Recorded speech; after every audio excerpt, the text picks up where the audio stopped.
Welcome, here I've got RugGear RG655 and I'm gonna show you how to change photo resolution in the camera app at this device. So at first we have to tap on the camera button to open it, and for now we are in the standard photo mode.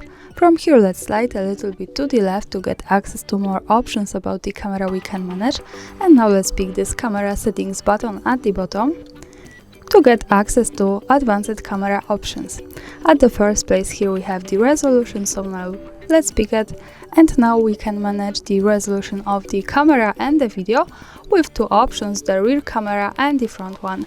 Now let me stay on rear camera with the camera resolution, so when we tap here we can manage aspect ratio connected with the quality, and here we can change this as we need. Of course I suggest you to keep this on the best possible quality, which is 13 megapixels here.